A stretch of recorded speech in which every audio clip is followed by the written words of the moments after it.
whenever you do get to the top of a project, success is kind of short-lived, you know, it's always kind of like on to the next thing.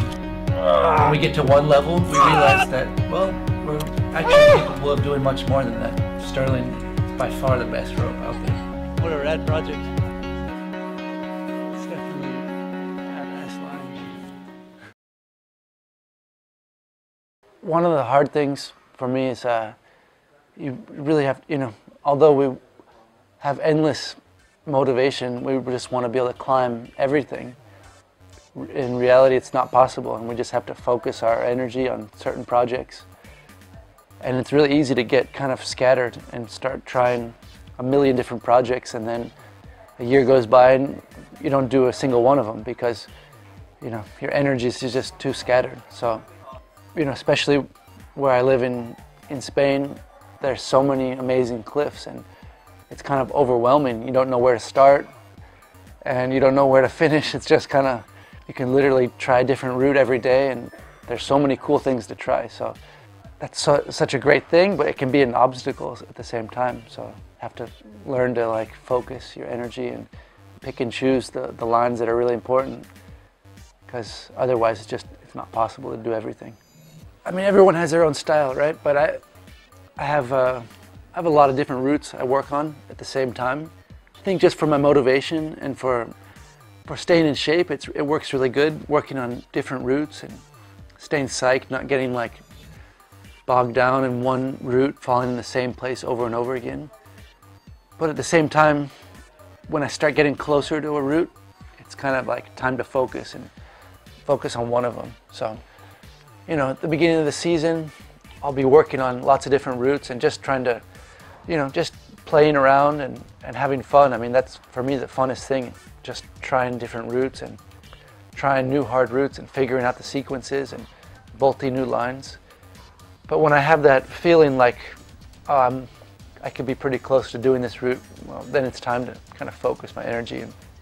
And even still though, it's important to mix it up, because for me, my way of training is just trying my projects. So through working on these really hard routes over and over again, and climbing day in, day out, it's a way of training. You know, you're kind of beating yourself down and trying all these routes that are at your limit, and it kind of naturally makes you a better climber. And so, but at the same time, when you're focusing on one route, and you're really trying to red point it, it's actually easy to get out of shape at the same time, because, you know, maybe you only have one really good try in you a day. And so, you know, maybe you'll warm up, you'll rest an hour or something, then you'll give your go. And maybe you'll fall off halfway up, and you're kind of too tired to give it another good go that day.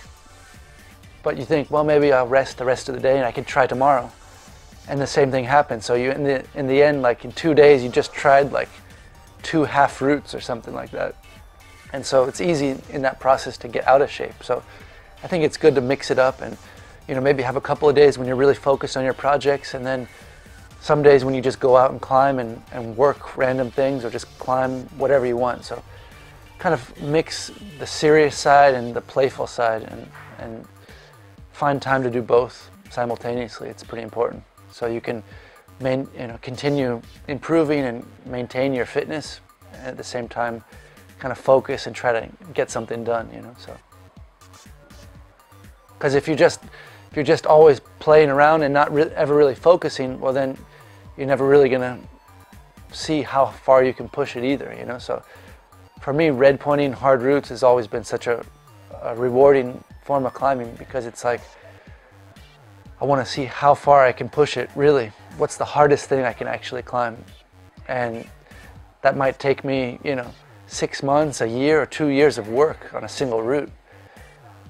But at the same time, you need to supplement that with just having fun and messing around and climbing lots of stuff, so you can stay in shape and just stay inspired and keep it fresh. You know, it's really important to have that balance, and taking it seriously, and then at the same time not taking it so seriously. It's not an easy balance, but it's really important to find that, you know, find that balance that you're having fun, being playful, and at the same time you're like focused and, you know, taking it super seriously, and it means something. You know, it's like the most important thing in the world, you know, and at the same time it's like it's the most silly thing in the world, right?